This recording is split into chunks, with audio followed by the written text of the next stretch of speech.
Hari ini sidang Riki Rizal dan juga Kuatmaruf akan digabungkan. Persidangannya menghadirkan 12 orang saksi yang merupakan orang tua, kerabat dan juga kuasa hukum dari keluarga Yosua. Begitu juga yang sudah hadir di ruang persidangan adalah tim penasehat hukum dari Riki Rizal dan juga Kuatmaruf. Karena sidang akan digabungkan pada hari ini, maka penasehat hukumnya juga lengkap dihadirkan untuk pengadilan atau untuk sidang yang akan dijadwalkan dimulai pada pukul 10 waktu Indonesia Barat. Jadi kita tinggal menantikan kehadiran dari majelis hakim yang akan memimpin sidang pada pagi hari ini. Majelis hakim yang akan memimpin sidang pada hari ini masih sama dengan yang kemarin, yaitu Wahyu Iman Santosa, saudara. Ini sama dengan yang juga memimpin sidang dengan terdakwa Ferdi Sambo dan juga Putri Chandrawati yang digelar pada hari Selasa kemarin.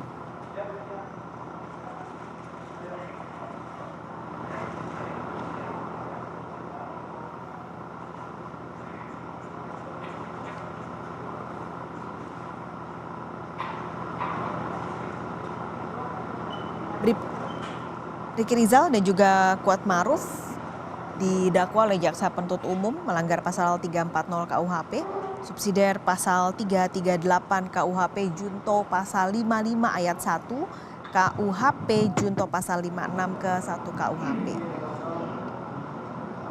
Ke-12 orang saksi yang hari ini akan dihadirkan akan digali perannya masing-masing, lalu juga melihat bagaimana kedekatannya dengan kedekatan terdakwa dengan almarhum Yosua Huta Barat. Nah, karena ke-12 orang ini juga sudah dihadirkan 2 kali, yaitu di sidang Justice Kolaborator Richard Eliezer dan juga kemarin di persidangan dengan terdakwa Ferdi Sambo dan juga Putri Chandrawati, maka pertanyaan-pertanyaan ataupun pemeriksaan-pemeriksaan yang akan ditanyakan kepada ke-12 saksi tidak akan terlalu jauh berbeda dengan yang sudah ditanyakan pada persidangan sebelumnya. Namun sebagai informasi, pada sidang hari ini sistemnya akan sama dengan sidang pemeriksaan saksi untuk terdakwa-terdakwa yang lain. Audio akan dimatikan oleh Pengadilan Negeri Jakarta Selatan sebagai keputusan dan juga kebijaksanaan dari majelis hakim, maka tidak akan ada audio yang diputarkan secara live selama persidangan berlangsung.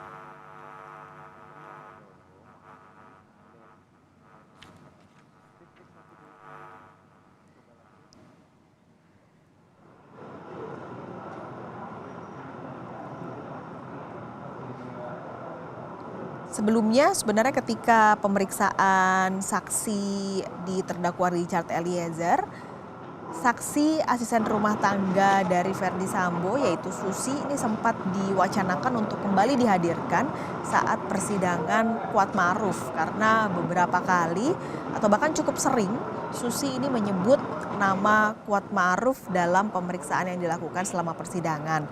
Namun pada jadwal teranyar yang keluar pada hari ini, nama Susi tidak dimasukkan, tidak ada dalam jadwal pemeriksaan pada hari ini. Jadi hanya 12 orang saja yang merupakan keluarga, kerabat dan juga pengacara dari keluarga Yosua Huta Barat.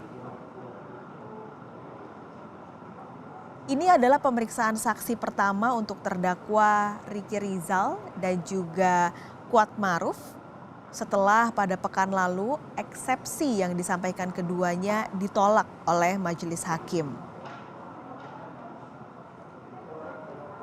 Dalam nota keberatannya, Riki Rizal menyebut bahwa dirinya tidak tahu soal skenario pembunuhan berencana untuk almarhum Yosua. Riki Rizal juga membantah dakwaan sempat mengajak Yosua untuk melakukan isoman di Duren 3 Jakarta, bahwa ajakan isoman itu muncul dari perintah Putri Chandrawati. Soal motif yang terjadi di Magelang, Jawa Tengah, yaitu kekerasan seksual, Riki Rizal juga mengaku tidak mengetahuinya. Ia baru mengetahui cerita tersebut saat perjalanan dari Magelang menuju ke Jakarta.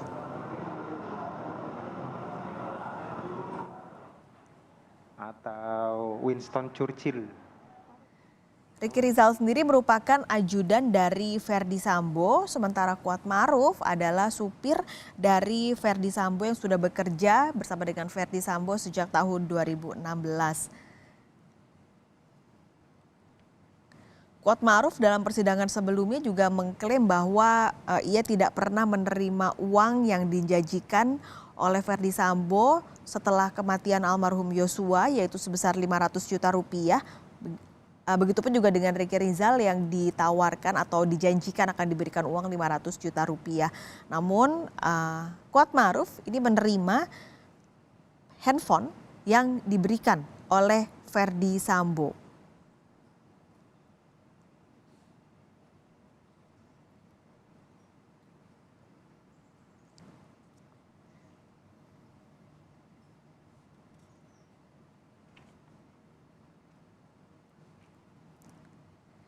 Kita masih akan menantikan kehadiran dari majelis hakim dan kita berbincang lagi dengan Kang Asep Iwan Iryawan yang masih bergabung di Breaking News Kompas TV pagi hari ini. Kang Asep, kalau ini yang menarik sebenarnya yang juga ditunggu adalah Kuat versus Susi begitu yang bersaksi beberapa hari yang lalu. Tapi ada beberapa semacam kritikan begitu dari masyarakat. Pertanyaan bahwa apakah sebenarnya majelis hakim ini boleh beropini begitu. Karena kalau di sidang kemarin kan majelis hakim bilang kamu berbohong ya, berbohong seperti itu. Itu sebenarnya batasannya sejauh apa sih Kang Asep?